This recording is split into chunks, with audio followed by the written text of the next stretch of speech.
Welcome to the LFC transfer room. Liverpool have officially done the double, winning the FA Cup on penalties against Chelsea at Wembley for a second time this season. Today, joined by three lovely gentlemen, Damon, Anthony, and Owen. Damon, I'll start with you. It was a nervy one, wasn't it? But we got it in the end. Oh mate, I can't believe what I've just seen. I never penalty shootout like that. I didn't think I could cope with that one. I couldn't cope with that. I was literally like this all penalty shoot. I couldn't do it. I was pacing around. I was shaking. That was just sensational. What a way to end it. What a way to end. Yeah. And our first FA Cup since 2006. And, we had to do it the hard way, didn't we? Definitely, yeah. It's always the hard way when it's Liverpool, man. Like, Carabao Cup went to penalties, could barely take that. And same again. We had so many chances in that match to kind of win it within the 90 minutes. But it is Liverpool. Who cares? We got it over the line. And like you said, we won the double. Yeah. Owen, we've got the double now. Treble in store at the end of the month. Fingers crossed. I'm speechless at the minute. I'm lost for words, and it's not often that happens. Roller coaster of emotions, kind of in that penalty shootout as well. From going Mané's missed penalty to where at that point I thought we lost. To be honest with you, in terms of I thought Chelsea had the momentum, and now they go on and win it. So look, I was absolutely distraught in that moment. I was watching it with my mates, and yeah, it was horrible. But look, great trip back just now, and I'm buzzing. I'm absolutely so happy, so proud to be a Red right now. Yeah. There's a lot of new people joining. So if you are new to the channel, please do subscribe. We have content every day, as you can tell today. Loads of video content. Also, too, we stream every single day. It's not just a one-off thing. So make sure you are subscribed. Also, leave a like on the video. It helps us out a lot. There's a lot of talking points. I'll start with the first one. Mohamed Salah come off in the 30th minute. It was he wasn't having the best game, to say the least, but it was 30 minutes. You can't really take that. Is that a bit worrying for the Champions League final, do you think, Damon? Or it might just be he seemed fine walking off, didn't he? Yeah, he walked off pretty fine, but he was adamant that he was gone, wasn't he? I mean, Thiago tried getting him up, didn't he? And he said, "I'm staying down." So, do you think it was in his mind that the Champions League final was in his own mind that he thought there's no point risking it and brought himself off in a way? But it is a worry if he is missing for the Champions League final. That's huge. I know he's being poor, like you said, but he wants revenge, and he's the kind of player to really change a game like that. And when he came off, Jota didn't really do much, and I can't see Jota doing much in the Champions League final when he's asked for to step up in a way. But yeah, it is worrying. But I think, like you said, he walked off, so I'm not too bothered yet. Let's just see what people say, really. Yeah, another winger, Anthony, who again was absolutely exceptional. Luis Diaz got player of the match for BBC. I mean, I don't think I've ever seen a player come straight into Liverpool and be this good without, no pre-season. He's just come in and hit the ground running, hasn't he? Yeah, I think I said it on the last stream. He's just a different kind of winger to what we're used to. He's all about that trickery.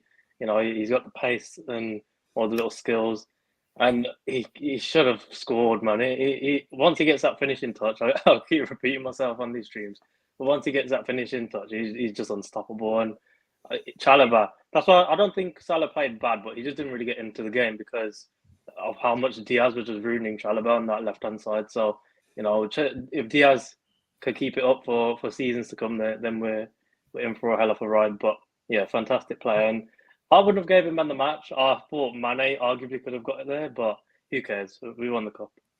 Yeah, I mean, Owen, that chance that Anthony's talking about, which was played with the outside of the foot by Alisson originally, and then that stupendous pass by Trent Alexander-Arnold. I would have been probably our goal of the season if it went in. It was just the passage of play was so nice, wasn't it? And just heartbreaking that he didn't put it in the net. Yeah, as Anthony just said, it's kind of he's lacking a bit of end product at the minute. But look, he's been so good since he's come in. and it's kind of good to see as kind of that human side to him.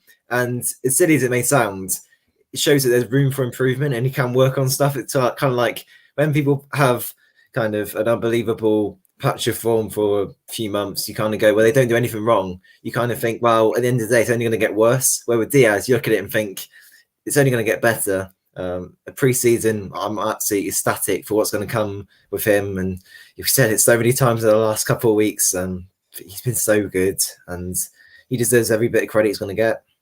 Yeah, definitely. I mean, just before we go in as well, I know there's a lot of new people joining, so please do get your comments in, come and get involved with the chat. Also, leave a like on the video and subscribe. It helps us out a lot on the channel. One thing I do want to mention first, and we'll go on to Trent, because I've got a couple of decent stats, but Jurgen Klopp is now the second manager after Alex Ferguson to win the Premier League, the FA Cup, the EFL Cup, and the Champions League with all one manager. And it took Alex Ferguson 13 years to do that. It took Klopp 7 years to do that. So basically, Klopp, Alex Ferguson. But the man who I want to talk about next, Trent Alexander-Arnold, being massively criticised for his defending. I thought he was exceptional defensively today. He made about 3 or 4 unbelievable tackles and interceptions in the box. But he is now the youngest Englishman to win every single trophy at cup level. The Premier League, the FA Cup, the EFL, the Super Cup, the Champions League, and the Club World Cup. I mean, Damon, it was an unbelievable performance. Maybe not attacking-wise, but defensively, where he's been criticised, he was so good today, wasn't he? I don't want to hear it again. I do not want to hear it again. Trent can't defend. He can defend.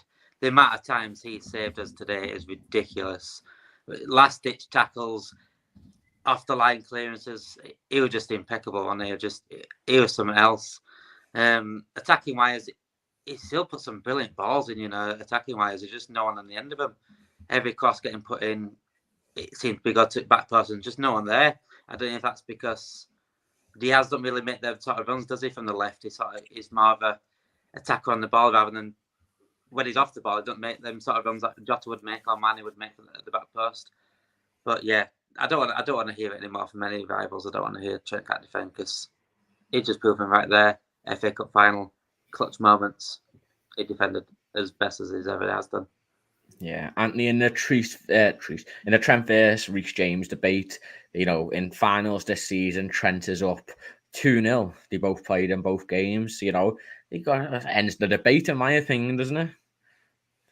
I mean, it's quite unfair. Got both games going to penalties, but we'll take it. 2-0 up. That's something we have over Chelsea fans, I guess. But Reece James, I thought he was unbelievable today. To be fair to him, both from defending point of view and an offensive, but Trent's just special, like Damon was touching on as well. Even his attacking abilities in this match, that free ball to Diaz in the first 10 minutes or whatever, that was incredible. And I think he crossed it to Robertson, at one point where Robertson didn't know whether to head it or to volley it like at the back post. So some of his deliveries were great, but once he gets over, crossing the ball from a corner and beating that first man, then he'll go to another level. But he's just we got the best right back in the world for the next 5 or 10 years. Honestly, he's unbelievable and could retire probably the best right back of all time.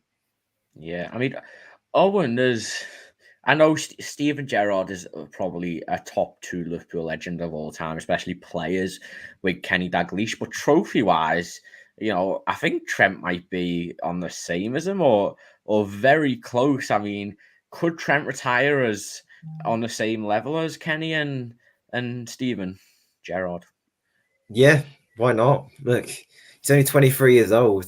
The sky's the limit for him. And one thing that I hope is that a time's going to come when Real Madrid, Barcelona, PSG, them sort of teams are going to come and give him a bit of money, offer him. So I'm hoping that he just turns them down, stays at Liverpool for his whole career and does what Gerrard did. And yeah, look, he's got so much talent and look, he can do anything. He's won the Champions League, the Premier League, the FA Cup, the League Cup now. It's unbelievable. It really is. And look, it's just hard to put into words right now because it's so unbelievable as to what achievement it is. Yeah, definitely. Again, guys, if you are new to the channel, make sure you like the video. It helps us out a bunch. Also, subscribe to the channel and turn them notifications on. One person who I do want to talk about before we go on to the penalties is Alisson Becker. I mean, Damon, he's the best goalkeeper in the world, isn't he? Yeah, there's not even debate on that. Edison, De Gea, well, you can throw them all together and make a hybrid if you want. He's still not getting better than Alisson. Is the ultimate keeper in everything he can do. One-on-ones he can do, penalties he can do, aerial ability. He's got everything, Ante. Absolutely everything. And anyone that wants to put their keeper up against them, they're just in denial. Yeah, Anthony, I mean, regardless of the penalties he made, you know, two or three really big saves, especially the Alonso one where he nearly injured himself. I think all of our hearts were in our mouth where, you know, is he going to go off here? But he soldiered through and ended up being one of the main reasons why we ended up lifting the trophy in the end. Yeah, definitely. I think that last season it wasn't his greatest season, but I had my doubts. But this season he's just hit another level. I think this is probably his peak at the moment. This is better than any other season we've seen from him. Obviously leading the race for the Golden Glove as well with 21 clean sheets. It's incredible. And today that Marcos Alonso chance, like you said, I shat myself, man. I was thinking, oh God, not this early, man. But he's just unbelievable again today, and he's a keeper that wins you titles. Obviously, we saw with Karius, with Mignolet, we're never going to win trophies with those sort of keepers. And now that we've actually got a world-class keeper, look at the silver. We've won, what is it, six trophies in the past 3 years. It's incredible. Yeah. Owen, I mean, I think Virgil van Dijk made this team great, but Alisson signing made it unbelievable, didn't it? You know, he's come in. The troubles we've had with goalkeepers probably since Pepe Reina, and even Pepe Reina had it is you know, howlers. Alisson just he oozes calmness. He has everybody on the same page. You know, yes, he has his own moments every couple of games, but even he doesn't seem fazed by that, does he? And thankfully there was none of them today. But it's bringing him in has just brought us up to another level, and winning the FA Cup's just another momentum to that, isn't it? Yeah, definitely worth the money that we spent on him. Even though when it was 70 odd mil, people looked at him and thought, for a goalkeeper, that's stupid. But Klopp's proven that, look, to be a great team, you have to have a great goalkeeper. Name me one title winning team who hasn't had a great goalkeeper. You really can't name it. And Alisson, yeah, he uses calmness, class, even off the pitch. You look at it and think, seems like a genuinely nice guy, which it's important. It really is. And I think we need to give credit to Kelleher as well, because he's been a fantastic second goalkeeper. And even when Alisson went down, I was like, even though it's a massive loss, we've still got Kelleher to bring on. So it's not a Mignolet or a Karius or Adrian even. So he's just fantastic. And this team is so good in any position you look at, whether it's goalkeeper, striker, and yeah. Yeah, I was wondering what you was doing looking down on your phone there, Louis. But before I get your opinion on this, Damon, I just want to go to Anthony, because I know how much of a big Sadio Mane fan you are. When he stepped up for the penalty, you can't tell me you wasn't nervous with his penalty record. I said I had my girlfriend next to me, I said, he's missing this. I had no doubt in my mind. It felt too good to be true. You know, that he'd take his club to the World Cup qualifiers, he'd win his club AFCON, and now the country, and you know, all he has to do is score this penalty. It just felt too good to be true, and I was like, he's missing this as soon as he got up. Yeah, I'll have to agree, sadly, but it just felt too easy to win that penalty shootout. I don't know. Azpilicueta obviously hit the post. No saves from Alisson. It just felt too easy. So there always had to be a little blip in there. But I feel like that could have pushed his Ballon d'Or charge even further. You know, being the penalty shootout winner for the FA Cup, World Cup qualifiers, and AFCON. But who cares? I thought he played brilliant today. His link-up play, his taking on players, quick little feet. And when Salah took off the pitch, he was obviously changing positions across the front three, and I thought he played really well. Yeah, Jen, thank you so much for the super sticker. We appreciate it as usual. Damon, no, were you confident going into the penalty shootout, or did you think surely not again against Chelsea at Wembley in a final? Sometimes the tides have to go the other way.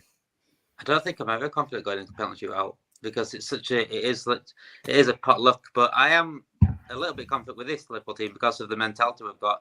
And I think penalty shootout is a lot mentality as well as luck. It's like half and half in it, I'd say so. But the Mane thing, I mean, it seemed written in the stars, didn't it, that we were going to get the winning penalty for AFCON, the winning penalty for get to the World Cup. It just seemed, like you said, it seemed too good to be true, and it was really. But when he missed, you think that's it. Normally, the team that misses second usually loses, and from then on, it was just. My nerves were already shot. I was shaking and everything, so that just made it even 10 times worse. I just couldn't watch it. Yeah, I mean, Owen, it was, I don't think we had really any close calls with the penalties, apart from maybe Thiago's first one. But, it's penalty shootouts. They're just the horrible, aren't they? I'd rather lose in the 90 minutes than in a penalty shootout. It's just, I would feel sorry on Chelsea fans, but I don't like them. No, I wouldn't. So, I wouldn't feel sorry for them at all. Yeah, but if I was in their shoes, I'd be so twice in a row too against the same club. It's heartbreaking, isn't it? Yeah, and even though I would have liked us to win it in normal time, it makes it more painful for them if we beat them on penalties twice. I can't speak today, honestly. 2 times in a row. But yeah, look, Mane, I thought he'd score it. I can't lie. You guys just said it, that you thought he was going to miss, but I was adamant he was going to score it. I was adamant that, yeah, he scored the winner for the Senegal national team in the World Cup. And I was like, yeah, this is it. We're going to win it. And then he missed it. And I was like, we've lost. Ziyech steps up, scores. Jota as well deserves a lot of credit. And then Mason Mount, the player who, to be honest, I was the most confident he was going to score. I was like, I'm not even watching this. He scored it. And then Alisson produces a world-class save. Mendy, you can see he had one similar and he failed to keep it out. That's the difference. Alisson kept it out, and then Kostas Tsimikas, my man. Yeah, you know what I think? I think Chelsea fans need to massively criticise Edouard Mendy because he really should have saved at least 2 of them penalties. Whose was it he got a hand? It might have been Firmino's he got a hand to. Yeah, it was Firmino.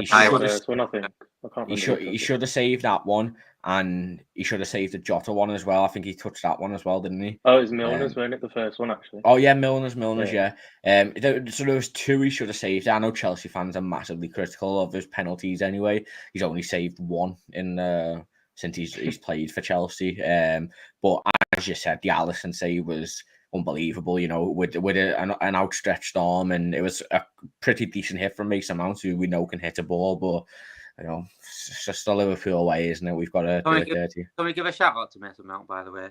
Like, he deserves a League Cup medal and an FA Cup medal now for his misses. I mean, that he's played a big part in our trophies this season. You know what? I'd take him at Liverpool. I've always said I would not mind Mason Mount at Liverpool. I think he'd be a great Klopp player. So if he wants to join next season, win some trophies, you never know, and not fluke them. But going on to man of the match, lads, I'll go around and I'll ask you. So Damon, who was your man of the match? Trent, but Diaz running him close. Anthony? I did say Mane, but I don't know now. I don't think you can give him it for the penalty miss. Yeah, just because of the penalty miss. I thought Konate handled Lukaku really well. I thought he had a really good match. I'll probably just give it to Alisson, though. He made some vital saves, and obviously for the penalty shootout save, Mason Mount shot. Yeah, Owen? James Milner deserves a massive shout-out for what he did when he came on. Calmed the game down. Just as Chelsea were kind of taking control, he brought it back and kind of gave us a bit of stability. So, look, he deserves a shout-out there. But, yeah, for me, it has to be Alisson. Kept us in the game, made a few fantastic saves, and then the penalty shootout topped it off. Yeah, do you know what? Matty as well, Matty does a good shout out. I think Matty was great when he come on. There was that part in I think it was the second half of extra time where the Konate and him won 2 good duels. I'd think I'd give it to Konate. I thought he was absolutely brilliant.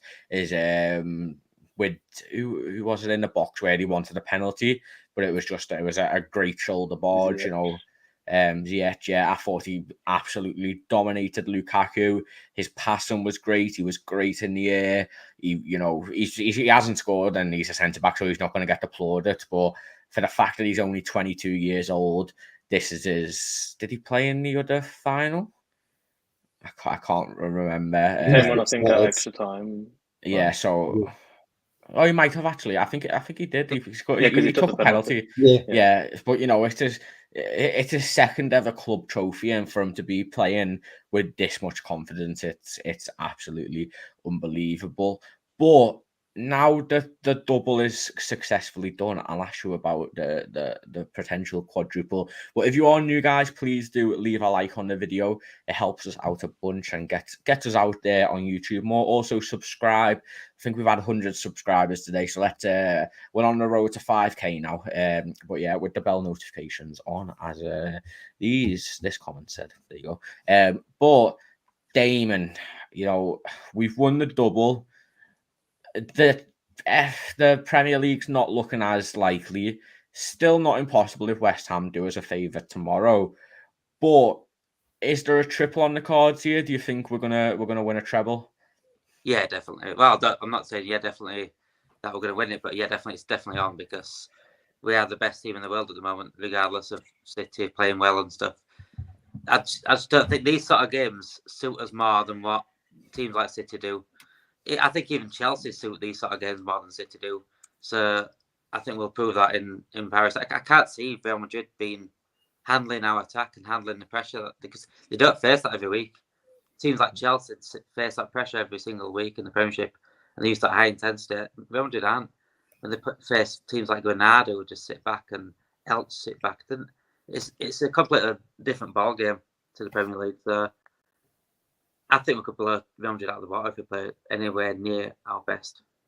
Yeah, and I think what's going to be key to that Champions League final is we need a fast start and we need to take our chances, something that we didn't do today.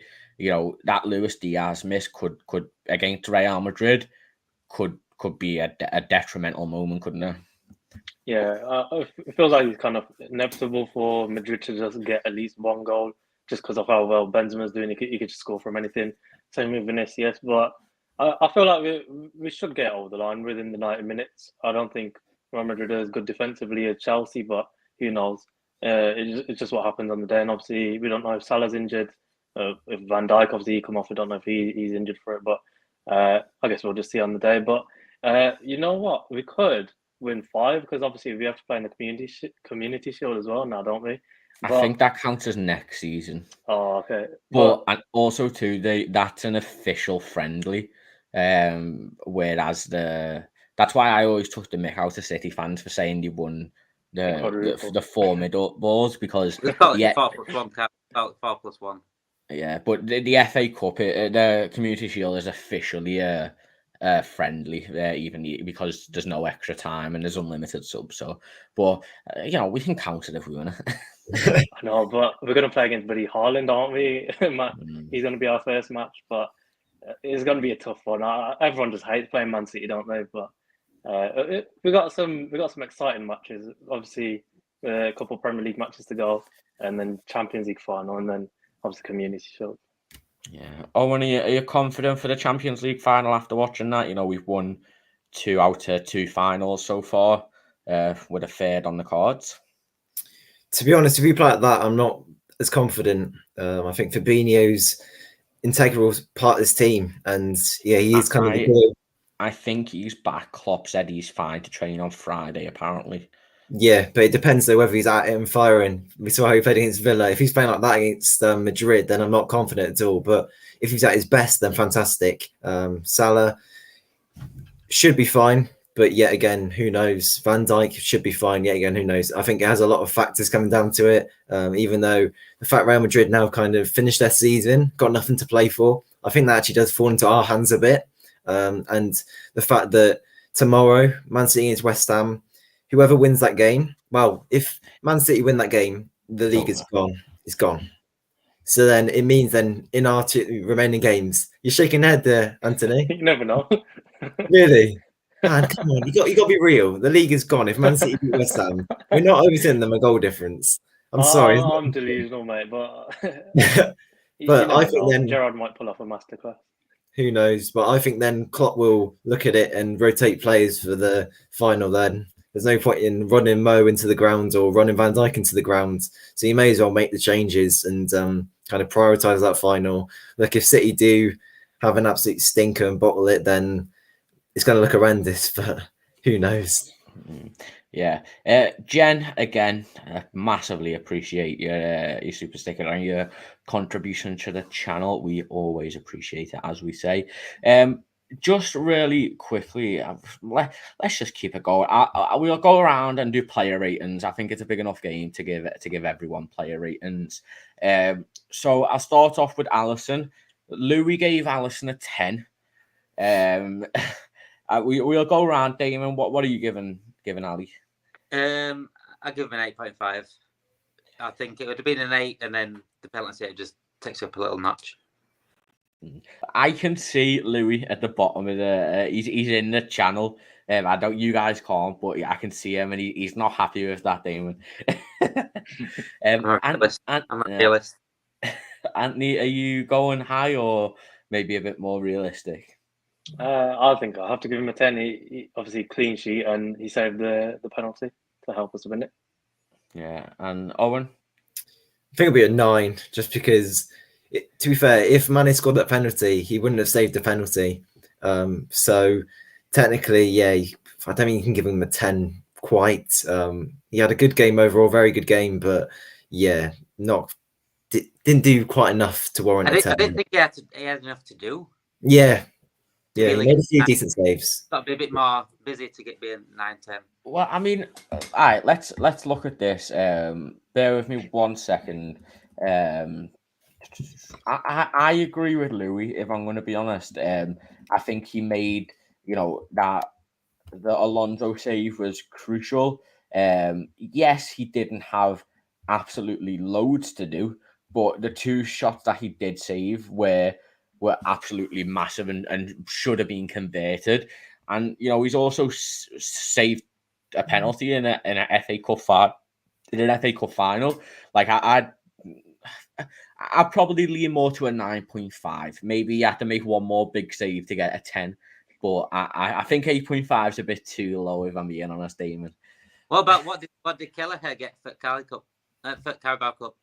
I'm not sure. We didn't do it, but he was mad. That was a 9.5-10. But he didn't save a penalty. But he did a lot more, and it's got to win a penalty, so yeah. Okay. All right. Next one, Trent. We've sang his praises, Damon. What are you going to give him for today? That'll be a 9.5. It meant a match for me today. Attacking wise, probably like a 6. But 6 is good for attacking wise anyway for a defender. But 9.5, yeah, it was just impeccable in defence, absolutely impeccable. Yeah, Anthony. I'm leaning toward the 9. I thought defensively the one where Reece James crossed it in and Pulisic basically had a tap in it, he cleared it. He was just in the right position at the right time, and from an offensive point of view, he could have got himself 2 assists, but obviously Diaz and Robertson messed out for him. So yeah, stick with the 9. Yeah, Owen. I'll probably go 7.5. Yeah, he had an all right game. Attacking wise, didn't do a lot. He did a really good ball through to Diaz, but that's pretty much it he did. Offensively, defensively, he was vulnerable at times. That the ball kind of got through, and he was kind of not marking his man, kind of lost in no man's land. So yeah, I think 7.5 would be a fair rating for me.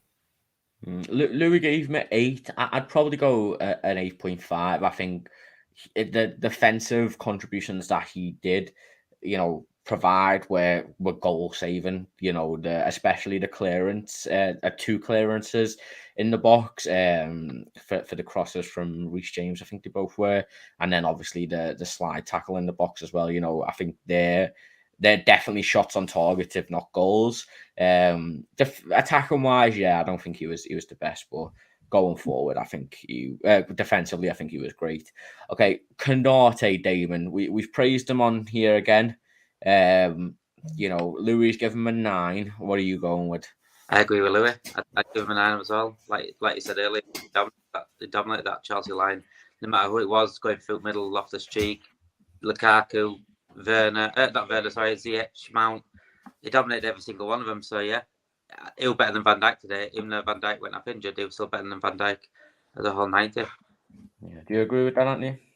Yeah, 9. He pocketed obviously 100 million Lukaku.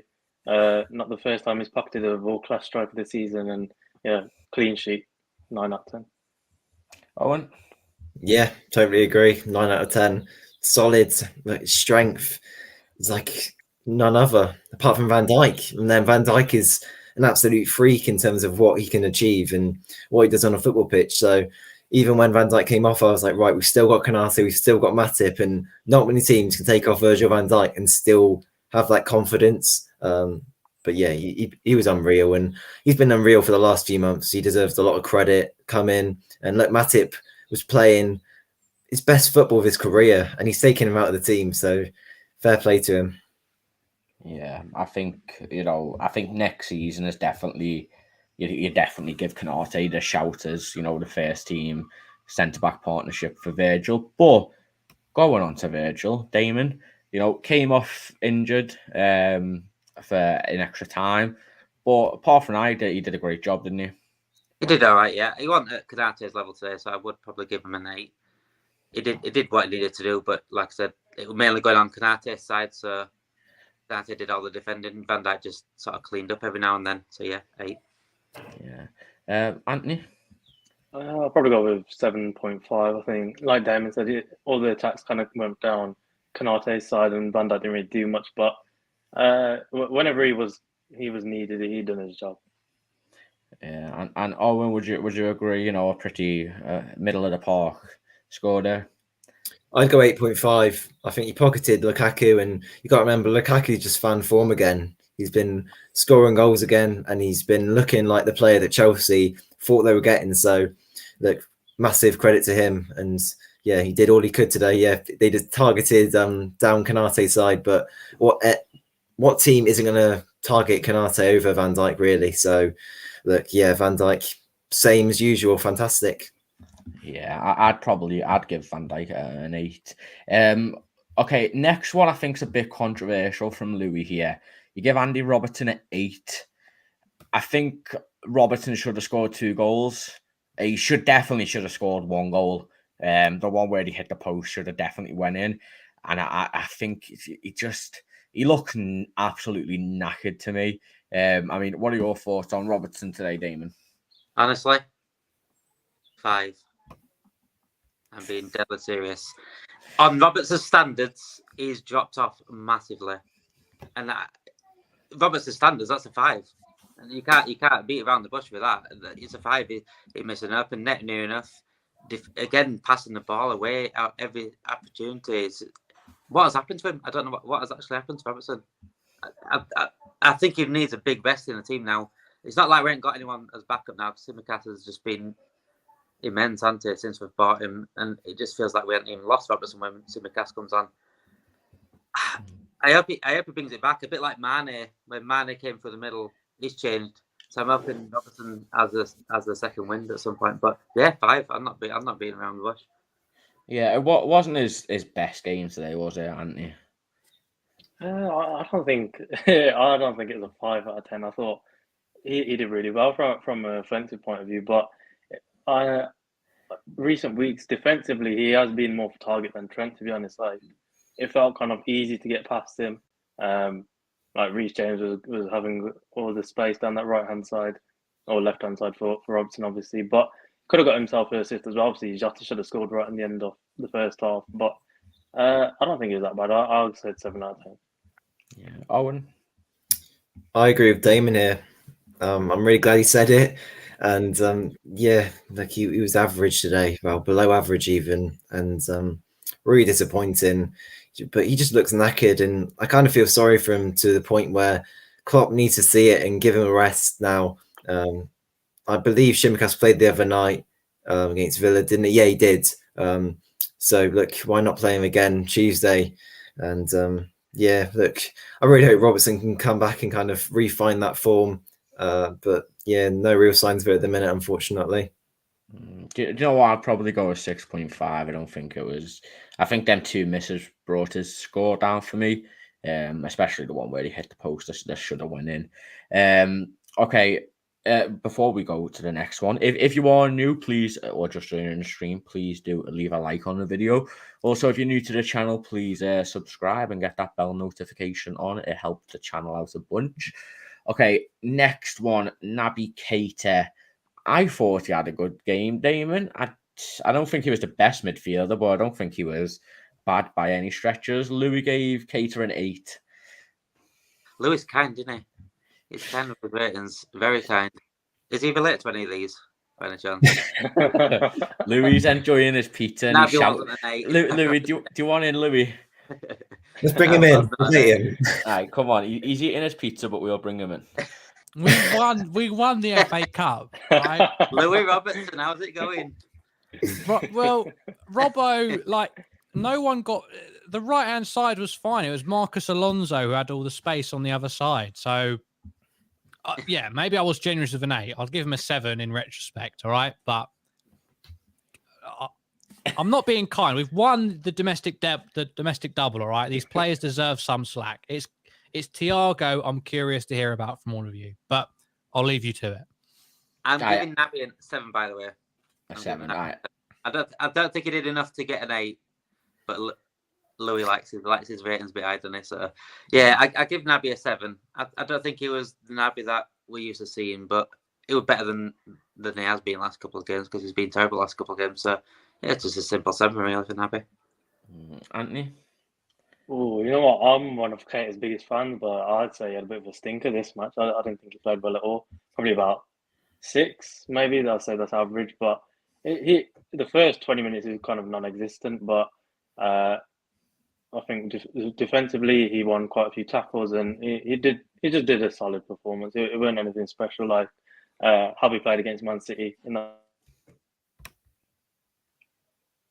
I think we've lost Anthony. Owen. Oh, hello, Anthony. You're back. Oh, he might not be. Owen, go on. I'd give him 5.5 out of 10. I'm not convinced by him at all. Still, after all this time, still feels like we need another midfielder in the summer. And look, to be honest, if a good deal amount of money comes in for him, I'd sell him. Don't think he's warranted a new deal. I'm glad he's got over his injuries, and that's kind of what I was basing my opinion on. Oh, when he gets over the injuries that he's had, he's gotten over them, and he's still not real convinced me that he's a player to go into that Liverpool team and be the man. So, look, people think he's the second coming of Gerrard because he wears the number 8. Unfortunately, we need to be real and say, not sure if that's entirely true.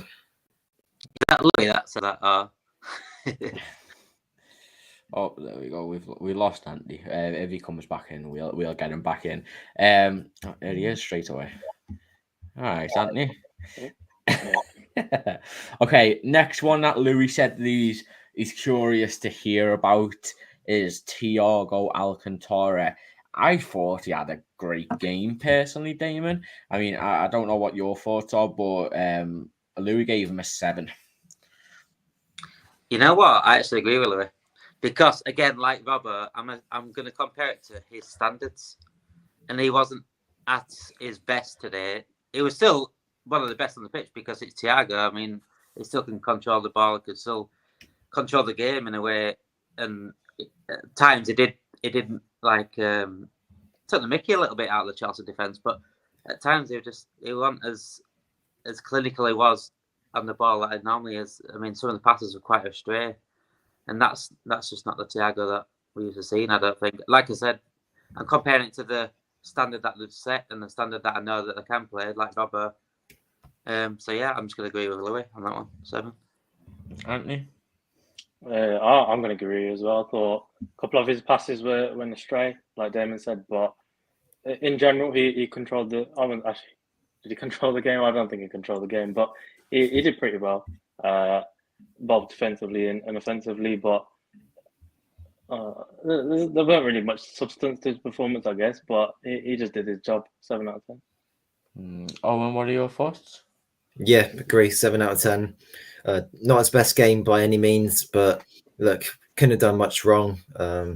Look, his tackling is getting a bit annoying now in terms of when he's giving away the fouls, kind of lunging in, going to grounds where it's a bit unnecessary at times. And I think he kind of needs to work on that, if I'm being totally honest. But that's been quite critical. And his passing is unbelievable. Those long balls, and he reads the game really well. Was really kind of gifted in that way. And look, you can tell he's won the Bundesliga with Bayern Munich multiple times. He's been at Barcelona. So look, a player of that quality isn't going to get into the teams like that without that quality. So yeah. Just really quickly on Thiago. Did anybody see that tackle that he put in after he got clattered by Reece James? He went in, jumped 2 feet at somebody, and he won the ball. But about a couple of when the ball went out, the referee went over to him and I was saying, "Oh, he might have went off if he got hit there." But I absolutely cramped myself. I thought Thiago done good. I mean, I'm looking at his stats here. He won 4 out of 4 aerial duels, 7 out of 13 ground duels, 100% dribble success rate, 5 completed long balls out of 8, 80% possession, 90 passes, 107 touches. He's like, I thought he was probably our best midfielder on the day, but maybe it's not for everyone. But going on to did we do Hendo already, or have I skipped over Hendo? No, we haven't done Hendo. Okay. Louis gave Hendo an 8, Damon. What are your thoughts on that? Filling in for Fabinho today. I'd say 7.5. And I'm giving him extra 0.5 because he was filling in for Fabinho. And that is no easy task at all. Fabinho is the best CDM in the world. So to fill in for that, you deserve a little bit of extra credit because it didn't really make a difference. And it normally does. When Fabinho misses it, it's normally a huge difference. But Henson did his job. Again, the one stand out, but I'd put him above Thiago in terms of today because he's got lower standards. Anthony? I'll probably go with the same as Thiago, 7. I'm normally a big critic of Henderson, to be fair, but thought he filled in Fabinho's place really well. Normally his passing's a bit dodgy, but it was all clean and he just did his job, I guess. There were a couple of chances where Chelsea got in behind him, but then again, he rarely plays his position, so it's good that obviously we kept a clean sheet with him in that position. Yeah, I mean, Owen, there was one time where we were on the break. It was like 4 versus 3, and he was on the right-hand side, and for some reason, Jota just didn't pass it to him when he was miles open. He was not a happy bunny about that, was he? It was Diaz on the left-hand side as well, I think. I was screaming at the TV when that happened, and then Thiago got clattered soon after. But yeah, I'd give Henderson 7.5 out of 10. Yeah, he led the team really well. He's captain. Team's not the same without him. And yeah, filling in for Fabinho, did a great job. And we won the cup. That's all you can do really as a captain, innit? Did his job and yeah. Yeah. But who's next? Salah. 30 minutes. It's hard to judge his performance, but Damon, the 30 minutes he was on, Louis gave him a 6. Yeah, 6. Wow, Louis actually getting some right, isn't he? Yes, definitely 6. Just average. There were moments where he did show a little bit of signs of his usual self, but it's still not right, is there? There's something not right about it all. Anthony, what were your thoughts on Salah's game? Probably 6 as well. I think I already mentioned it earlier. I thought if Diaz was getting so much like enjoyment taking on Salah, but there was no need for Salah to be so involved into the match if the left-hand side was doing the job. So he didn't really step a foot wrong, but he didn't do anything amazing. So probably 6 out of 10. Yeah. Oh, and in the 30 minutes he was on, he was definitely the worst attacker on the pitch, wasn't he?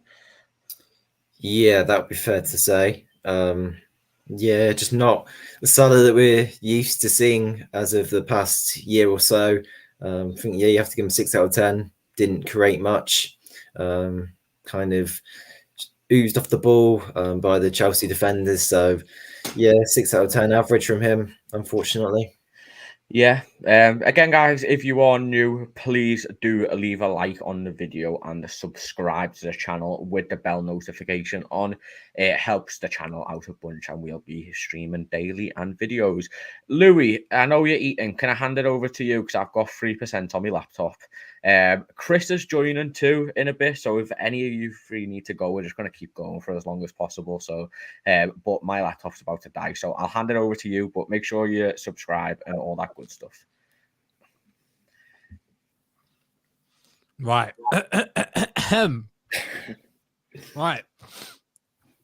I just want to come back to Thiago, and I want to clarify why I gave such a low rating, which no one else seemed to pick up on. But there was 2 occasions where he completely fell asleep when receiving the ball, and it could have led to a goal for Chelsea. That was why I dragged him back so much. Did anybody else pick up on that? What rating did you give Thiago? I gave him a 7. The rest of the midfield got an 8 just because I thought they didn't do that much wrong.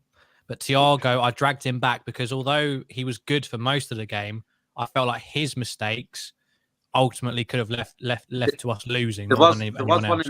there was one in the first half where he passed it away and it was so sloppy. And I think they nearly scored. I can't remember how far it was in the first about half an hour in, I think it was. And I think it was a really good chance for who did Trent tackle? Was it Ziyech in the box, slide tackle? I think it might have been that one, That was Thiago's fault, yeah. I do remember that one. I passed it to Thiago as well, right? But I thought we all gave him 7s out of 10, by the way, Louis. Yeah. No, I just wanted to explain it because no one else sort of mentioned it in their ratings. Yeah. And with Trent, the reason I only gave him an 8 when some people gave him more and said maybe he was man of the match was that although he made a few last-minute tackles, I thought his positioning led to him having to make last-minute tackles. Like for the Marcus Alonso chance, I thought his positioning was atrocious. And if it was anybody else but Marcus Murderer Alonso, they would have scored from that. I think anyone else would have scored from that. I get that. But then again, he's always out of position anyway because of how attacking he is.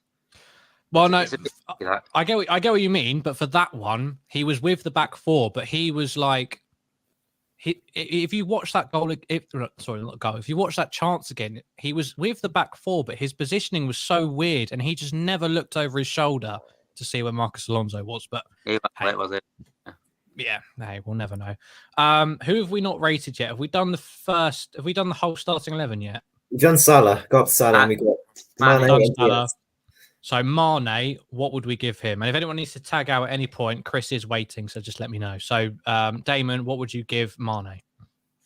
7.5. Again, he had moments of brilliance. That run that I did in, was it the first half where he took about 4, 5 of them on? Unbelievable. That's Mane at his best. But again, he's still not.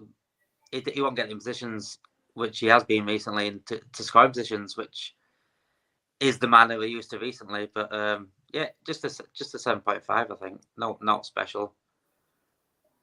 And Owen? Yeah, 7.5. Kind of, we've seen the last few weeks that he's been a lot better. Hello there. Wee! Hello. How are we? Boss. Make us a little bit bigger, boys. Come on. There we are. How nice. Champions of the FA Cup, boys. What a time to be alive, eh? What a time to be alive. Mane, Kris, how did he do? I thought he was exceptional. I really, really do. I thought, especially in the first half, his link-up play was fantastic. In the first half of this season, he seemed to have the ball bouncing off him a little bit. Now it just seems like it's sticking to him, and he's able to become this sort of playmaker. 8 out of 10. I think that's fair enough. There's been a lot. I think everyone could get an 8 today. Probably that's how good. I think that's how good the performance was. Like even though we drew the game, I thought the performance itself was still very good, a good level. It's funny. I'm not saying you're wrong, and again, like, you know, I do the watch along, so I'm not really focused on each individual player. But I gave Mane a 7 because I thought the ball did bounce off him a few too many times, more than other people. Owen, what about you? What did you think of Mane? It's strange. It really is strange watching him because it's kind of like he was unbelievable. Now, but Salah has kind of come down after he was unbelievable. So it's really weird seeing that kind of switch right there. And today, I think you have to give him 7.5. Kind of didn't do too much wrong, but at the same time, you kind of look at it and think not an awful lot went wrong. But at the same time, look, second half, he wasn't good enough, I didn't think, and neither was the rest of the team. Second half, we were a lot worse. Possession-wise, I think Chelsea probably dominated kind of the possession, and even in extra time.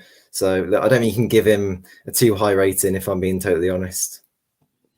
I think we'll get on to that. I think that's a good point about the way that Chelsea took more of the control, especially in the latter parts of the second half and extra time. But just getting through the last of the player ratings, it was Diaz that we haven't done yet, plus the substitute. So just quick fire, Damon, what would you give Luis Diaz on that one?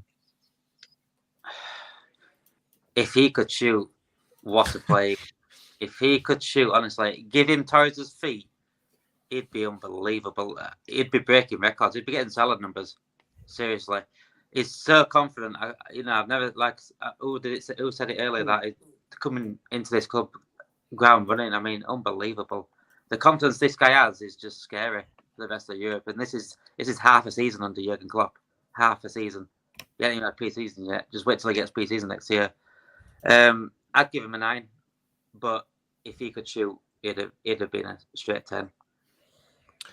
Anthony, does the fact that he missed that, I mean, the first half chance especially, does the fact that he missed that pull back his score slightly for you or no?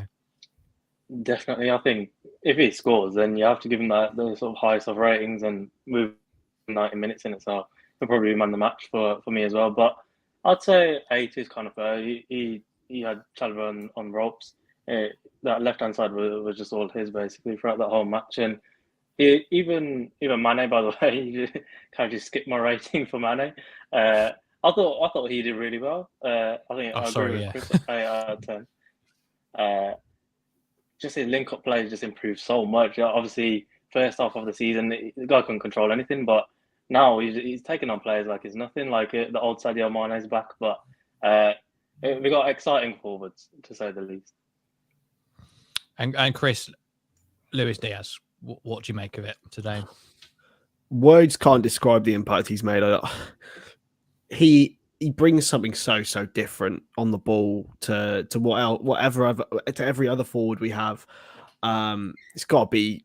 I think it's got to be an 8.5 because the frustrating thing is he does need to start taking these chances. Like we would, if Diaz had taken one of his probably 4 decent chances, we would have won the game.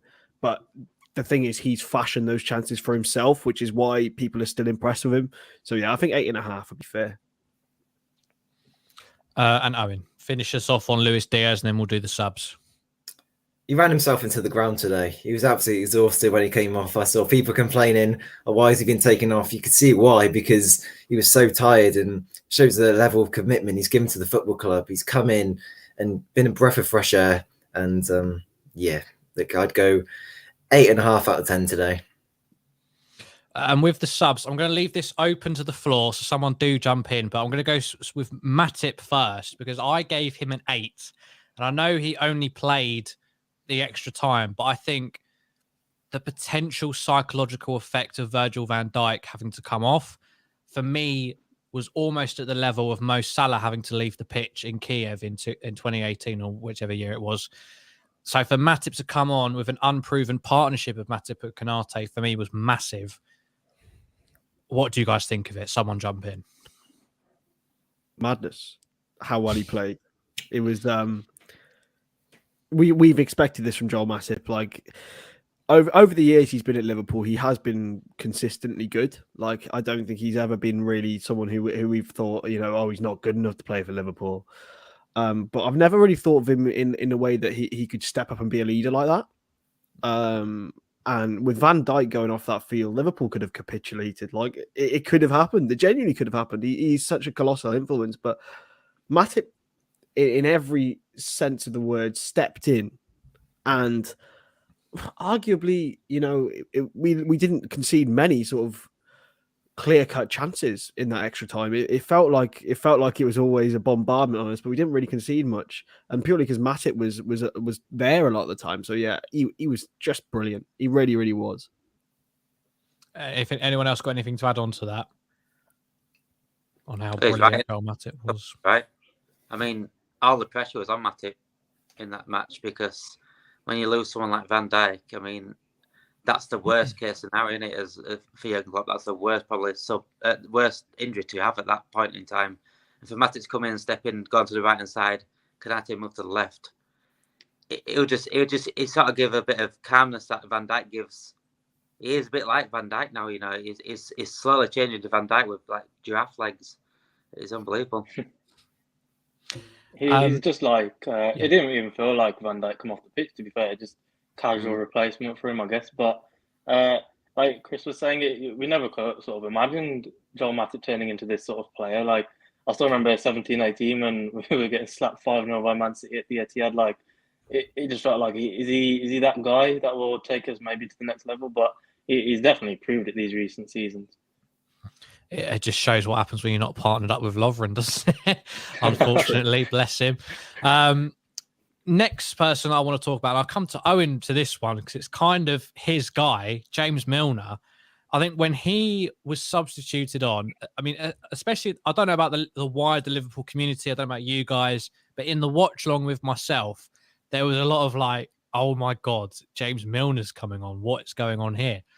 But in retrospect, the way the game was going anyway, I think this was somewhat of a masterstroke by Klopp, because we had to bring on somebody to freshen up the midfield, potentially take a penalty for us.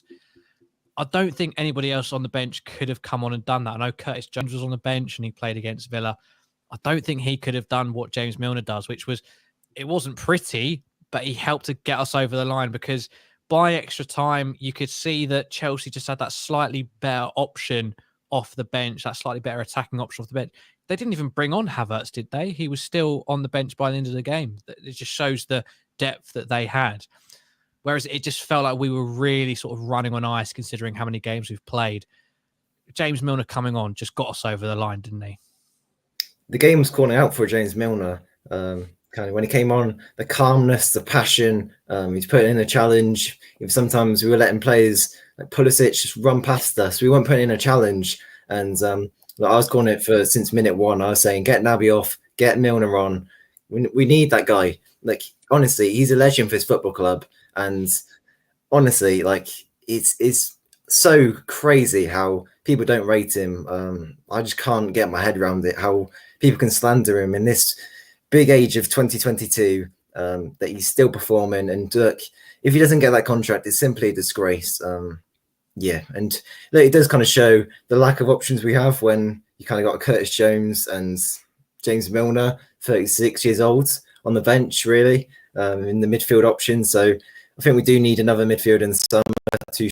He's been mentioned, and yeah, if we can get him, that'd be fantastic. But yeah, definitely someone else there with kind of aging midfielders as well. Thiago, Henderson, now in their 30s. Yeah, definitely needs to be looked at.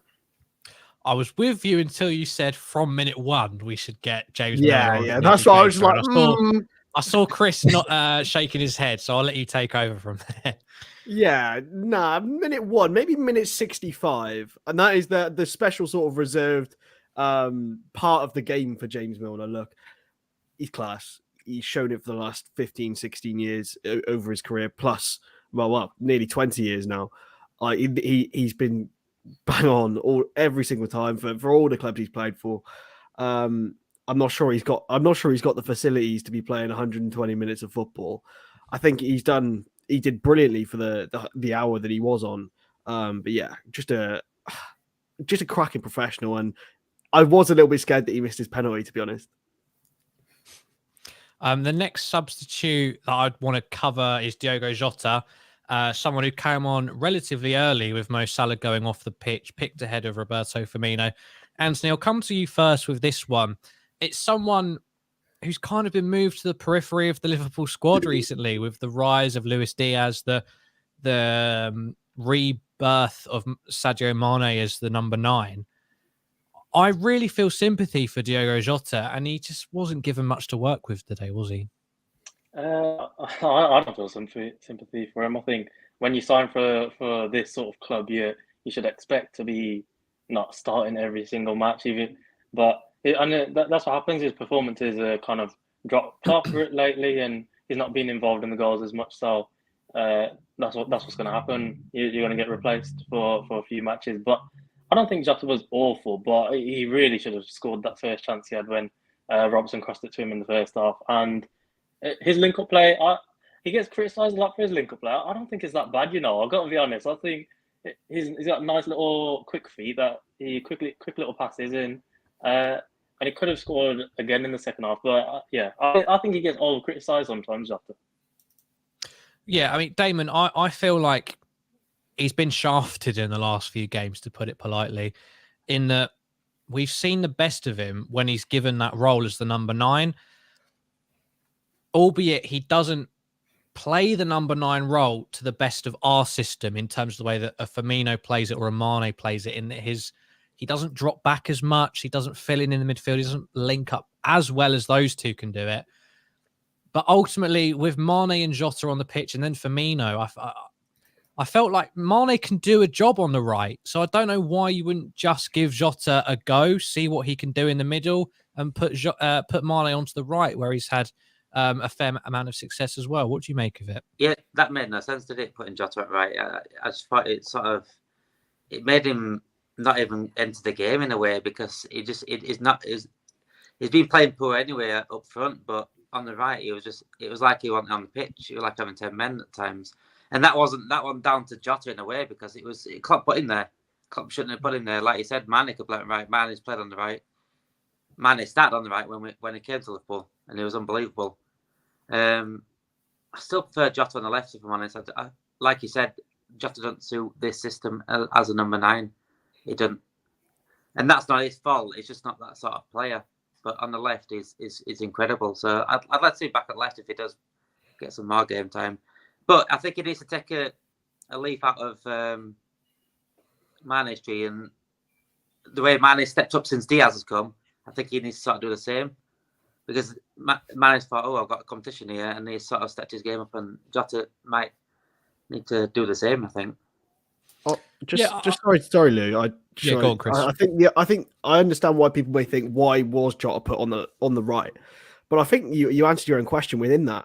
Is that Mane and Diaz have such a beautiful link up. It is those two together, Diaz to Mane, has been incredible. I sort of think they wanted to bypass Jota in that way. They didn't want to disrupt the already great start that Mane and Diaz had in the game, because I thought they were very, very influential. That's the only reason why I think Jota was put on the right. But overall, I do agree, it's not the way to go. No way. Not on a consistent basis. Well, that's what I mean. Yeah. There's it's conflict, because I get what Anthony means. Like, can you feel too much sympathy for a player playing at the highest level, on the money they're on, with the facilities they've got available to them, the way that Mane's reinvented himself? But we all kind of know what Jota offers. He offers a goal, even if he ghosts the other 89 minutes. For me, it's just, if you're going to play him, I think you've just got to put him as a false 9. I don't think he can play on either wing. I don't think he has the facilities for it. Whereas Mane, even though he's reinvented himself as the number 9, I think he can still give a great performance on that, on the right or the left, Kris. Help me out on this. I don't know. I think Diaz could be probably better on the right than Mane as well. Well, yeah, maybe. But I think Mane can do better on the wings than Jota can. I know. I absolutely agree with that. Maybe Jota can't do better than Mane in the middle, but who's better at what? I just think if you're going to have Jota, I think you've got to put him in the middle. Oh yeah, So, I think yeah, on a Marty general Callum. basis, yeah, on a general basis, completely agree with that. But I think in that moment, Mane and Diaz were being so influential overall that maybe Jurgen didn't want to disrupt that. That's the only thinking I have behind that. I think Joe on the left is unbelievable as well. We have to remember in the early stage of the season, that's kind of where he played predominantly. It's only the introduction of Luis Diaz and how good he's been that's kind of meant that Jota's been kind of left out kind of up front or subject to the right. So you kind of have to feel sorry for him in that sense, really, where he's kind of been pushed out of that position. Yeah. We can come back to this if we want to, but let's move on to I think we've got 2 more substitutes left, haven't we? We've got Milner. No, we've done. Have we done? Help me out. Who have we done? We haven't rated him, have we? Have we rated him? Have we rated Milner yet? 10 out of Maybe 10. not. Yeah, of course. We've done. Hang on. We've talked about Milner. We've talked about Jota. We've got Tsimikas and 21 out of 10, mate. I think did we only make 4 subs? Yes. Yeah, Who's the other one? I'm Yeah, lost Matip now. was the other one. Matip, that was it. All right. Okay. Let's talk Tsimikas. Sod the ratings. Let's talk Tsimikas. When he came on, I didn't actually think he was that great. I thought there was a couple of times where the ball bounced off him, but he did get the winning penalty. So it kind of levels out, and I'd probably give us an 8 out of 10 purely on the winning penalty alone. But apart from that, I think there's something not promising about it, because against Aston Villa, I thought Tsimikas was really poor. Really? Anthony, I'll come to you with that. I don't think Tsimikas had a great game considering what he's been capable of recently. You know what? I think we were quite harsh on Tsimikas for their goal. He could have done better, but this is the Villa match, by the way. Obviously not Chelsea. It was more of a coming together, and then obviously those 2 fell over. Whoever Tsimikas was involved with, and then Matty tripped over those guys as well. But I don't think he's been too bad whenever he's been called upon to replace Robertson. And he came on 115th minute or so he didn't even need to play well. Robertson just couldn't run anymore, whatever. So he did his job and scored the winning penalty. So yeah, did his job, I guess. 6 or 7 out of 10. Yeah, I mean, Damon, I don't want to be harsh on Tsimikas, because I feel great sympathy for him as well, because I think throughout most of the season, when he has been called upon, he's played brilliantly. I think maybe it's just coming to roost slightly, that the fact that he's not getting the nod when at times he's been playing slightly better than Robertson. I think that's starting to catch up a little bit with him. For me, he didn't play that well against Aston Villa. I see Kris shaking his head. I'll come to that in a minute. But Damon, what about you? I thought in this game when he came on, he didn't look fantastic. I know it was a very short cameo, but is there something to maybe be worried about there? The fact that even if he plays very well, he can't actually get ahead of Robertson in Klopp's mind. I won't be worried about it, because like Robbo's the best left back in the world on his day. So, but today, I won't say he played fantastic, because I don't think he had enough time to play fantastic. But he did better than Robbo, which is all we asked for him for the last 5 minutes. That's all I need to do. There's only 5 minutes left. Do better than Robbo. And Robbo, what did I give him? 5. So he won that hard to get better than Robbo in this game, and he got the winning penalty. So you can boost him up to 20 out of 10, like Kris said. Yeah, Kris, I'll let you rip into me on this one. Oh, it's fine, Mark. I'm never going to rip into you, mate. You're too great. But I just think I thought he was all right against Villa. I don't think he was bad. Like, he was okay. I thought his crossing and his corners were lackluster from what we'd previously seen. I thought he was worse than Robertson. Yeah, like, end of the day, mate. Like, this season, he's been outstanding whenever he's been called upon for me. And today, look, I understand why potentially in the last 5 or 6 minutes he wasn't great, but who cares? Like, no one's going to remember. Like, and that's why. No one. That's why I'm just like, fuck it, 20 out of 10. Like, we scored the winning penalty. He'll go down in history. That might be his best moment in Liverpool shirt, which I hope is not. I hope he goes on and has many, many more and make incredible moments. But he's right in the spotlight for that, and for that shows like even the backup left back can have a moment like that in this Liverpool squad. That's how good it is.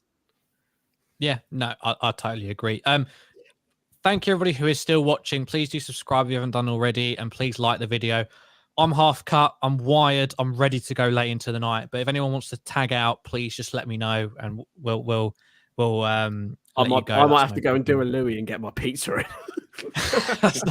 You got to multitask. You've got to stream and eat at the same time. Let's. I know we've already talked about it a little bit, but let's just talk about Chelsea for a little bit. Because I spoke to Charlie about this before the game started. They're a team that's ultimately failed this season, Damon, aren't they? Sorry, I'll come to Owen. I hope we've heard him over a little bit. They're a team that's ultimately failed, aren't they, Owen? Because they've sealed top 4 just about with 2 games left to go when they should have been in a title challenge in December. They've lost 2 major cup finals and they got chucked out of the Champions League. For me, Thomas Tuchel's job is safe because I think there's just so much going on at that club that it's kind of inconsequential at this point. But they've got to be asking serious questions of the team and the manager at this point, haven't they, the Chelsea fans? Yeah, and you'd love to see it. The amount of money they've pumped into their football club, not even just in the last couple of years, in general, they don't deserve any trophies in my eyes. And even today, on another day, it could have been theirs. And if events played out differently, it could have gone horribly wrong for us. And even in the penalty shootout, we saw that. And even in the game itself, I think Chelsea dominated in stages, created many chances, and look, who knows what could have happened, as I said before. But look, I'm getting really thirsty now, I can't lie. And so I think I'm going to go. If I don't come on again for the rest of the season, I'd like to thank LFC Transfer Room for the opportunity they've given me over the last year or so. And Kris, if I don't see you again, I'd like to say thank you to I'll you. never see you ever again, mate. Oh, yeah, if I don't see you here, yeah. Hope to see you later. You'll see me soon, Bob. Don't worry. Yeah. Stop it, Owen. You're putting tears in my eyes. And look, been there for me over the last year, so that's very nice of you. So thank you. No, Owen, we all love you. Goodbye. You're the baby of the group. We all love you. He probably looks older than me at the moment. That's it. He's off. Right. We'll carry on with that. Damon, Chelsea this season, just to break things up a little bit. A terrible way to end it. They've really flatlined in this second half of the season. If this stuff wasn't going on with Chelsea's ownership, I think there would be serious questions asked. And I think by any other manager's standards over the last few years, Tuchel should be gone by those standards. Yeah, if Abramovich was still on, I think he would be definitely considering it. I mean, he's quite brutal anyway with his managers. He's sacked managers for worse than this. He was expected to be in a title race when at the beginning. Chelsea fans were they were so in everyone's face at the beginning of the season. It was just ridiculous, saying we're going to do this, we're going to do that. Predicting Liverpool to come 5th. That were most Chelsea fans. I mean, you guys deserve it more than anyone else, Chelsea fans. Chelsea Football Club deserve this more than anyone else. Just drink the tears of the Chelsea fans today. Honestly, I can't stand them. I can't stand stand the club. It's a club that's brought money to this game that we love, and it's ruined the game. It's ruined the game. You got Man City. Everyone has got Man City and PSG and stuff. It was Chelsea that started this. It was Chelsea that started with this with Russian money. I'm not even going to get started on them. I can't stand them. Anyway, enjoy your last few games, Chelsea. Stay on the fence, mate. Come on. enjoy your last few games, Chelsea. I mean, they're just friendly at the moment, aren't they? So enjoy them. Damon's on the ropes after that Chouameni article. Fucking hell, he's coming out swinging. A lot to say, man. Yeah. Anthony, you as well, same sort of thing. Chelsea season, it's got to be a failure ultimately, hasn't it? They won the Champions League last year. You know, they did the Club World Cup this year, the Super Cup. But to not build on that momentum at all, it looks like their squad needs somewhat of a refresh. Maybe Lukaku's just not cut out for it, or needs another season to get into the grips with it. But it feels like they need a revamp, which is shocking considering how much money they've put into it the last few years. Yeah. I mean, they pretty much hold their back line is leaving, isn't it? Rudiger, Christensen, Azpilicueta. Sure, there's someone else in there, but a few of their players just not good enough. All right, Havertz, to be fair, I think he's really good, but they've got quite a few overrated players across that pitch.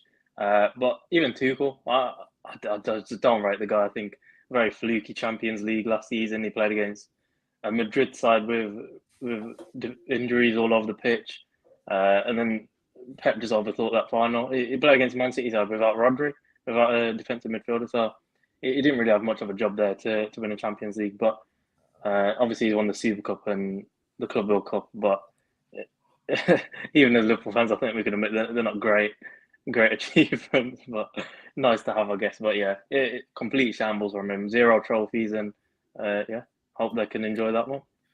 I do just want to say he did take us to penalties in 2 cup finals. I know he's flatlined at the end of the season, but we never beat Chelsea in full 90 minutes. All right, just want to give him that at least. 5 at the back. He's such a horrible manager. He said he wakes up extra early in the morning just to think of tactics to play Klopp or whatever. Like, where are these tactics then? He pawned 2 0-0 matches to a final. Like, sick of to be fair though, 410 minutes, 134 shots between the 2 teams, and 6 goals. Only 5 of them are open play. Do you think it's just a French Ole Gunnar Solskjaer? Come on, guys. Come on. Let's retain some credibility here. Come on. Germany. Trouble Lex says, give me a slight. Chris, what you got? What you got on that? I got pepperoni, mate. Pepperoni, stuffed crust from Tesco. £5. Oh, even better. Bloody hell. Okay, right. Let's stay with Tuchel, because obviously before the final, he made some comments which, although suggests that we've got him on strings, did get a fair few Liverpool fans rattled, including myself, I will admit. Now that we've won the cup, I can say I was rattled. He agreed with Pep Guardiola about how his lot are the bad guys in this, and we're the good guys, supported by the whole country. They want us to win the quadruple, and they're the underdogs somehow. And Klopp is the master at making us sound like underdogs. I mean, everybody's had a reaction to that on stream. Damon, I'll come to you first. It's just ludicrous, isn't it? It's beyond any sense of reality whatsoever. Feels like for Chelsea Football Club. What a joker. What an absolute joke. I mean, he must be... Has he been watching football for the last 2 years only, or last 20 years? Because Chelsea do not deserve any sympathy for what they've done. Absolutely nothing. They've bought every single trophy they've won. They've bought every single cup they've won. We don't know a sob story. Pep the same. Don't even give me a sob story.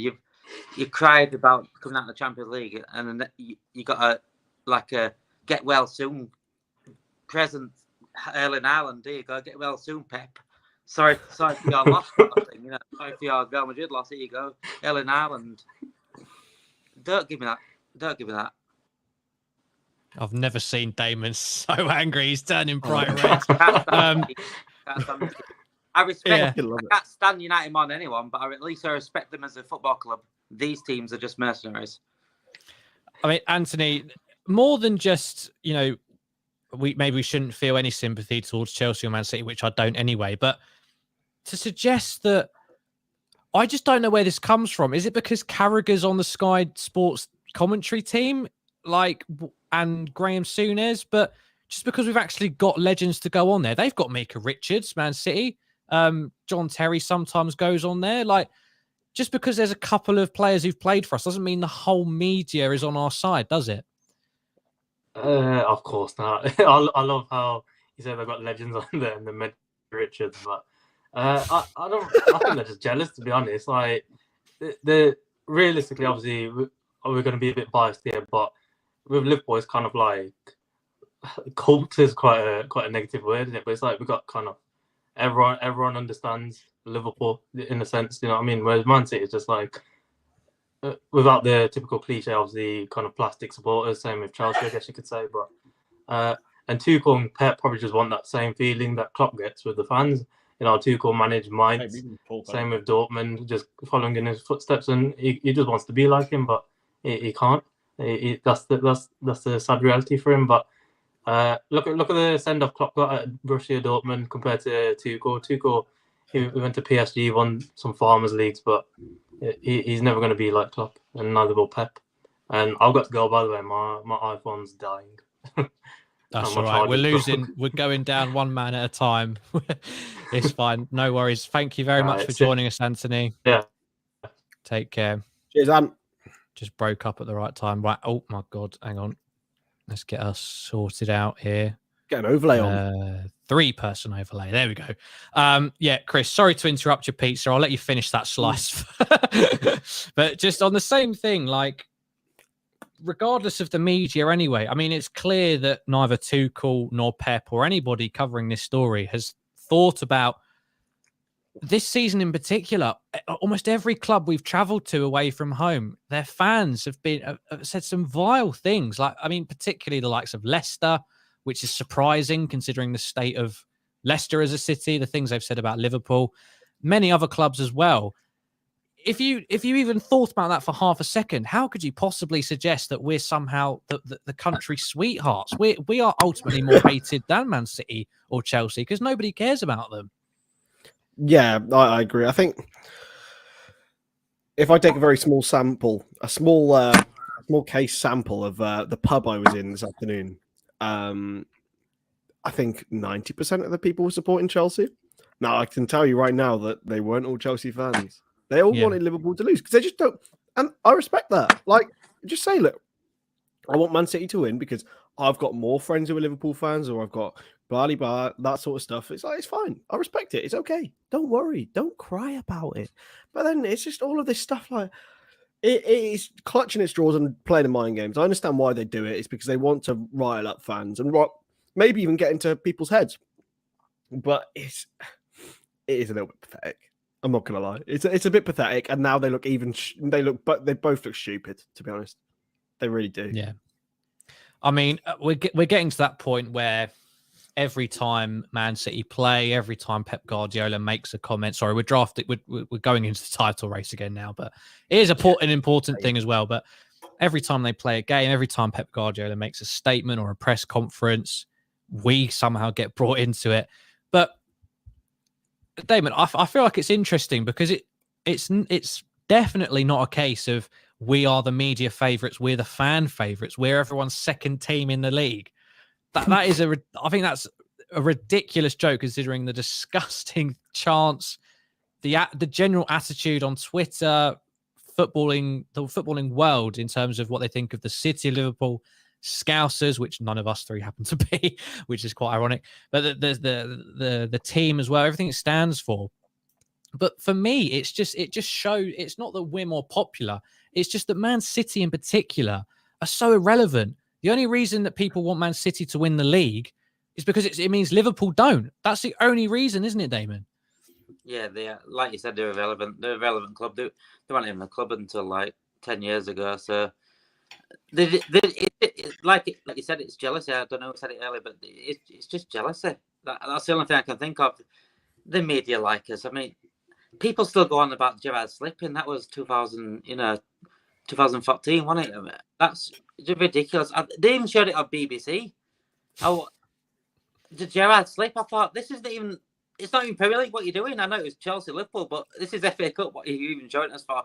So you can't say that the media love us. I mean, we've got a couple of players, people like Simon Jordan and things like that. They'll say, "Oh, Liverpool he admires Liverpool," and that's just the truth. That is, he's coming out with the truth. He says he admires the football. He admires the way the football clubs run. I mean, that's not saying, "Oh yeah, Liverpool Football Club. Ooh, I love them." You know, it's just being truthful. It's a brilliant football club, and like I said, it's just jealousy. Honestly, drink those tears in, boys. Honestly, just drink those tears in. We'll just keep in these cups whilst they're crying. So yeah, I'm glad we've addressed that, but again, not to get too away from the fact we've just won an FA Cup. Let's bring it back in, Kris. It's a domestic. Sorry. I'll let you chew whilst I ask the question. It's a domestic double. It's the English Cup double, the Carabao Cup, and the FA Cup final. For me, the fact that we've gotten to 3 finals, we've kept up with Man City until the bitter end, no matter what happens. I think this season, from now on, is just a success. For me, it's a success. Even if we lose our last 2, We get battered by Real Madrid. We've played every game available to us. We've got to 3 cup finals, kept the title charge going till the end. For me, it's a success. What about you? Yeah, I think there's a problem in society actually where people try to define things as black or white, success or failure, without any sort of grey area or context taken into it. I don't think there's very many teams who've got to all 3 finals, if any, in a season, as well as keeping up with probably the best team. And obviously, I dislike the way Manchester City is run, but the way that they're coached, the way that the players play, they're one of the best and most consistent league teams ever. And the way that we've kept up with them, as well as keeping up with our other pursuits, I don't know how anyone could see that as a poor season. Even if we go on and lose, it would feel, and this is where I do sympathise with some people, it would feel anticlimactic, I think, that this team hasn't gone on and won one of the big 2 this year because they're that good. Like, they are that good, but that still doesn't mean that it's bad as a bad season. It just means it's like getting 90% instead of getting 100%. Like, it's still amazing, but it could be slightly better, you know, that sort of stuff. So yeah, I would agree it's a success, but it'll be a varying degree of one. Yeah, I mean, Damon, same question towards you. 2 cups in the bag. Just say that, you know, Man City win their last 2 games, doesn't matter what we do. And then say Benzema has a masterclass against us and topples us there. Absolutely. The fact it's the final game of the season does leave on a damp squid. It's a damp note to end on. But, you know, a few days later, a week or so later, we've got to realise that ultimately it's hard to argue, but it's one of our best ever seasons, isn't it? Surely. Yeah, you're not wrong, really. I think the only last season I can remember like this was 2001, where we won 5 trophies, and that was just like the UEFA Cup on it though, so it wasn't as big anyway. So,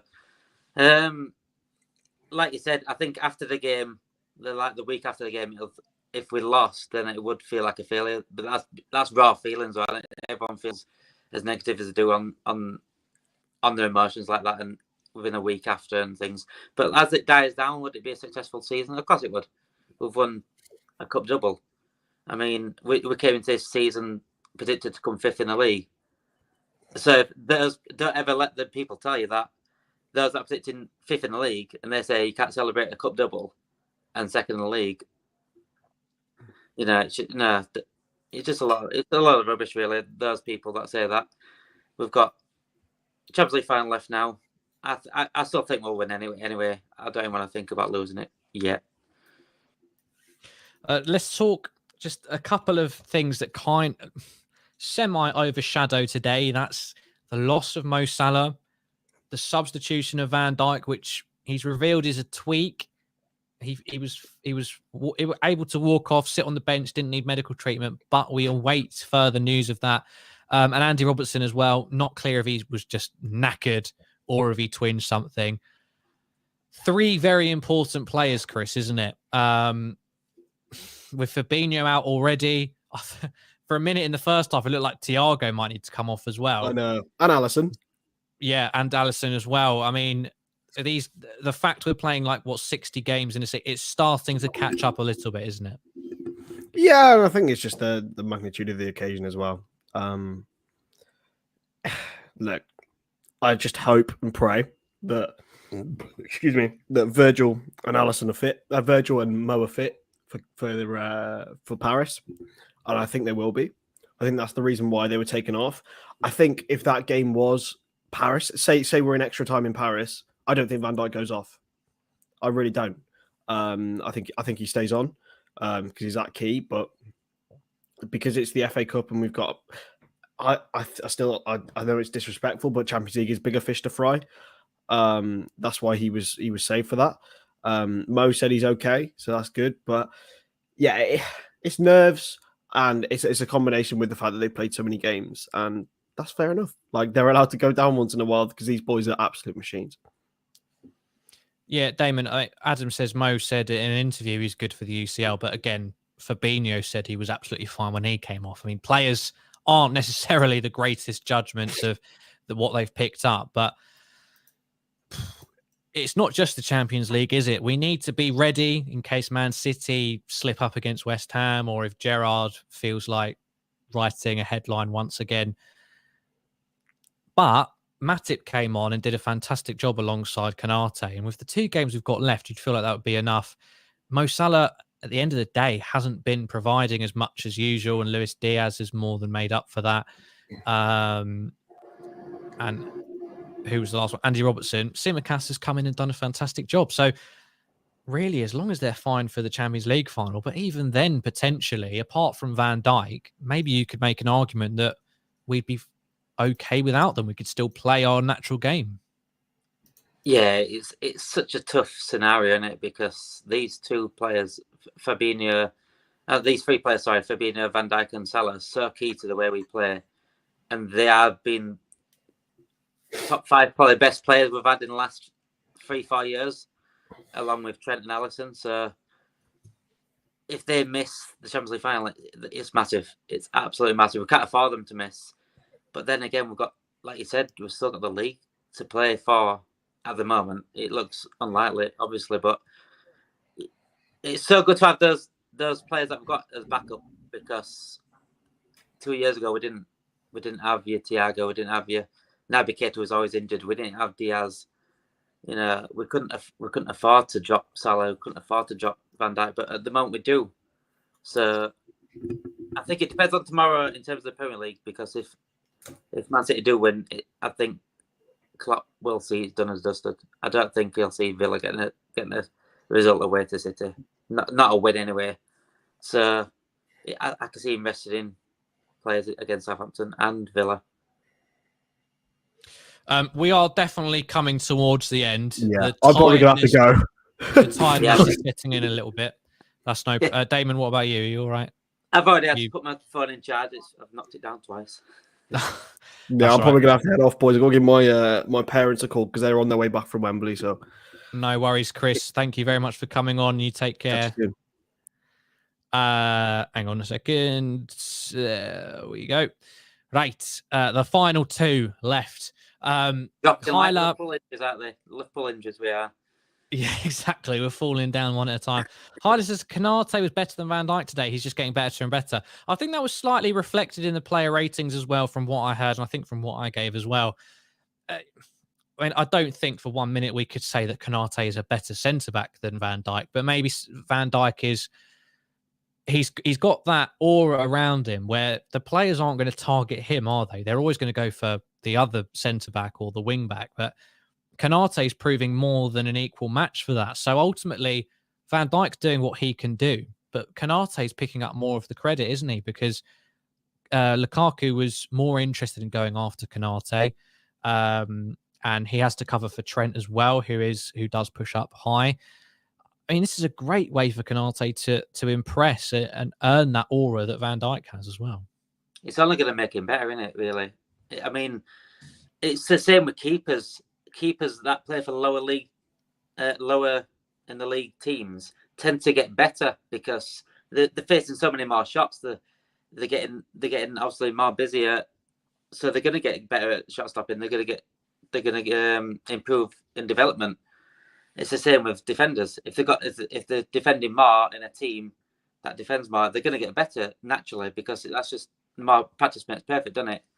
Obviously, but also is next to Van Dijk as well. So that what Van Dijk is rubbing off of him, it's clear to see at the moment because Konate just looks like another beast, doesn't he?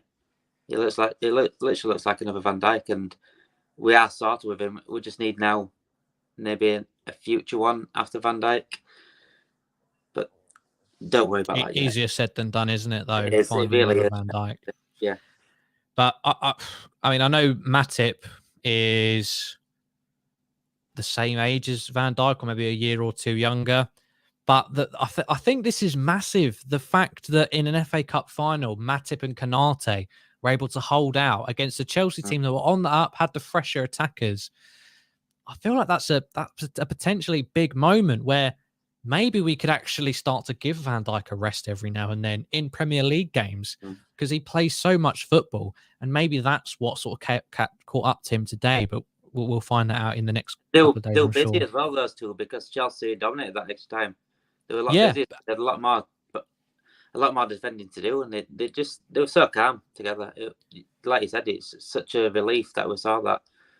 Yeah, because they had more defending to do. But from my mind, when Van Dijk came off, Chelsea didn't really have any clear-cut chances or shots on goal, I don't believe. So it's another massive praise for them. Hyler again says, just realised Henderson is the first Liverpool captain to ever win 6 different trophies. I was going to ask this sooner, but I completely forgot. Is Henderson's a bona fide legend now, isn't he? Liverpool captain, 6 different trophy lifts. It's massive, isn't it? It was huge him coming in anyway, taking over Gerrard. I mean, he couldn't have took over a better captain, it was a bit like David Moyes taking over Man United, wasn't it? Alex Ferguson. You couldn't take over a bigger hot seat than that. And the pressure was on Alisson. He obviously didn't have the talent that Gerrard had. So it was never going to be that sort of player to change games like Gerrard did. And I think he got a lot of pressure on him. And then when Klopp took over, I mean, it's been unbelievable, hasn't he? It's been unbelievable. I mean, if he didn't perform with the ball at his feet, he's still performing with his mouth. You could hear him. You could hear him in the game, even though it was loud crowd. You still could hear him shouting to his players, and that's exactly what teams like this needs in situations like this, in games like this. It's so pivotal to how we play. So for you, what's his role next season? Because I think a lot of us have agreed that, Milner getting a year older, maybe Henderson moves into that role of being predominantly on the bench, coming on to help see games through, making the odd start for rotation or when it's a more physical game potentially. But what do you think about that? Or has he still got another season of being a mainstay in the starting 11?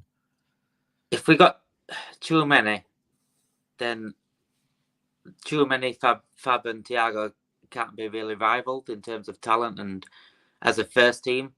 I think I would give him the Milner role, but more appearances, because Milner hardly plays, and Henderson deserves a bit more than that. And especially big games. I mean, we could use Henderson's experience in big games massively, and teams won't be able to. I don't think teams will be able to cope to prepare for us, because with so many midfielders we'll have, they'll be like, what midfield are we playing today? Because Henderson gives a different dynamic to where we play compared to Thiago, Keita. Them are attacking in a way when they get forward, but Henderson is all over the pitch, isn't he? And we ain't got. I don't think we have a midfielder like him. Keita's a little bit everywhere, but is more of an attacking minded player rather than Henderson's everywhere. He'll cover left back if he has got that Gerrard in him in a way, but he's just not as talented. Yeah. I think we'll call it a day there. We've done 1 hour and 40. I've been streaming since 3:45. So the next time, haven't we? Extra time and penalties.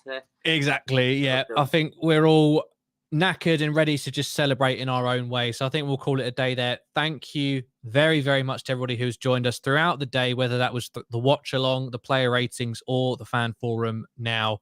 Thank you for joining us. If you haven't subscribed yet, please make sure that you do. And please like the video as well. You can also join our Discord if you fancy it in the video description.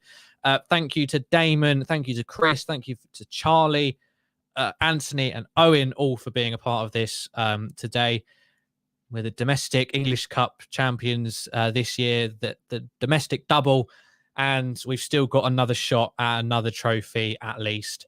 And we'll see what happens tomorrow with West Ham and Man City. But until then, thank you very much for watching. Thank you for being involved. And we will see you in the next video. Take care.